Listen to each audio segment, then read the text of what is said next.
Hello everyone, my name is Christine Fung and I'm here to walk you through the process of applying to Evidence for Action. So first you can go to our website, evidenceforaction.org, and this is our homepage. First you should go to our For Applicants page to check out the resources that we have for you.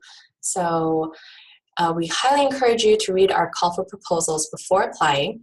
And we also have frequently asked questions, which you can access by clicking this button, or you can scroll down. You also see here that we have informational videos. So we have webinars or a discussion with our directors, and if any other informational videos will be archived here.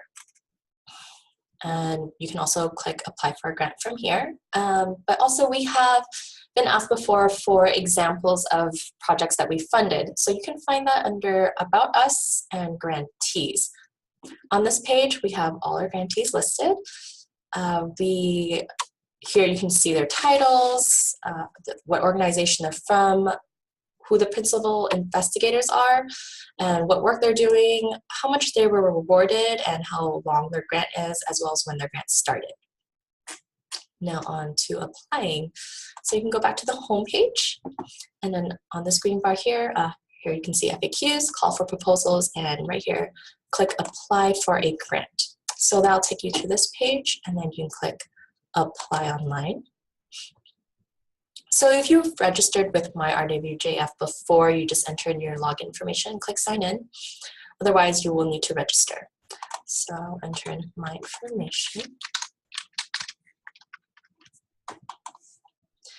And if you haven't started an application with Evidence for Action, you can find our call for proposal under current calls for proposal, and then Evidence for Action investigator initiated. It says open, click apply. I've already started an application, so I can click apply up here under selected call for proposal.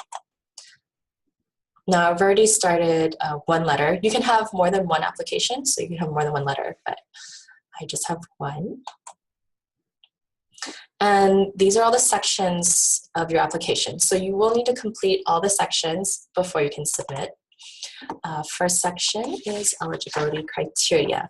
So nonprofits as well as for-profit organizations can apply. So most of you will most likely meet the criteria. The only reason why you probably wouldn't be able to meet the criteria is if your lead applicant organization is based outside of the US or its territories.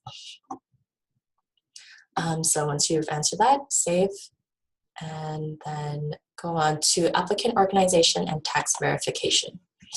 So here's where you enter in your lead applicant organization's information.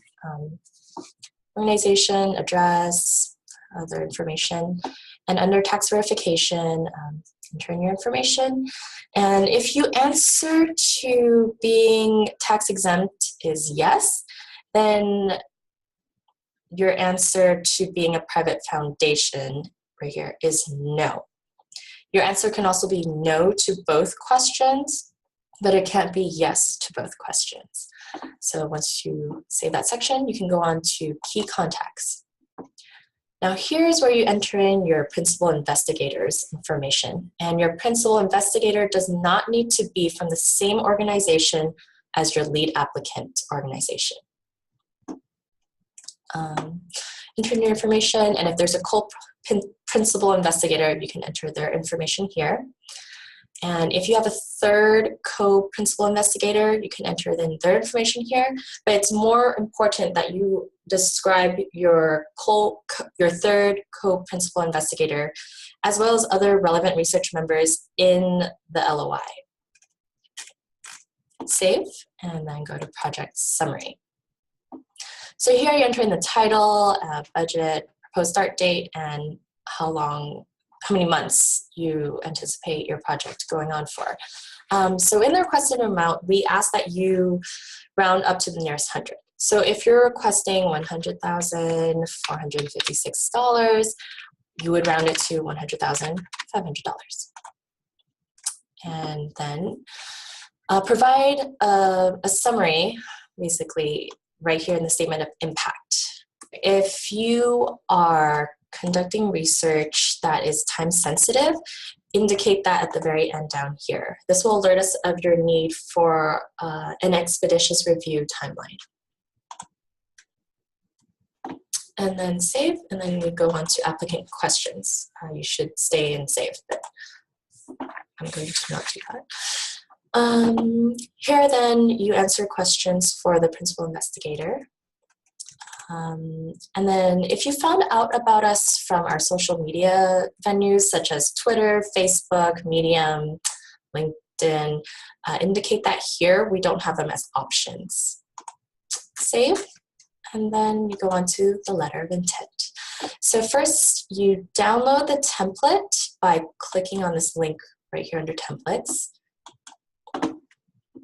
And then they'll open a Word document. And here we provide instructions for you. Follow the guidelines for length of each section. So half a page for the rationale, whole page for the research approach and activities, and half a page for the research team. So for the rationale, we want to know why your results are important. We probably won't need much convincing that your issue is important. And in the research approach and activities, this is where the bulk of your LOI should be.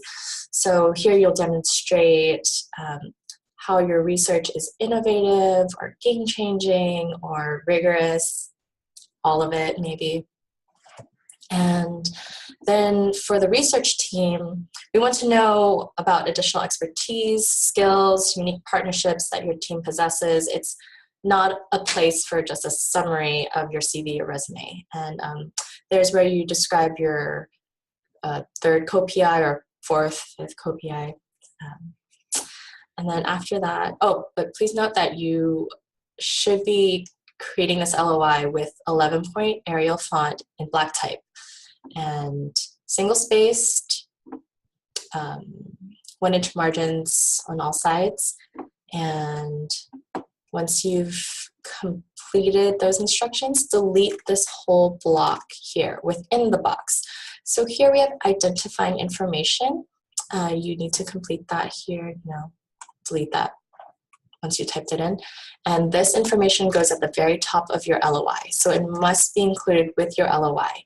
And you do not need to provide citations, but if you do decide to include it, it will count against your 2 pages. Now you save it as a PDF. So save as a PDF and then go back to the online application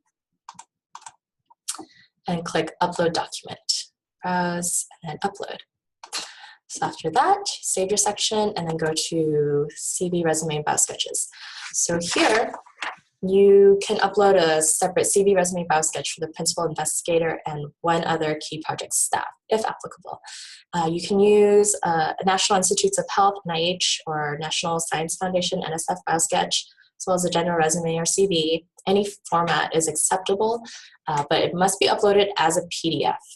So then save, and then you're done. Well, not done quite yet. So once you've completed all the sections, then you can submit. Now, after you submit, you can expect to hear back from us within 6 to 8 weeks of submission. So if you don't get a notification about the status of your LOI within that time, contact us at evidenceforaction@ucsf.edu. Also, if you have any general questions, feel free to contact us at our email, evidenceforaction@ucsf.edu.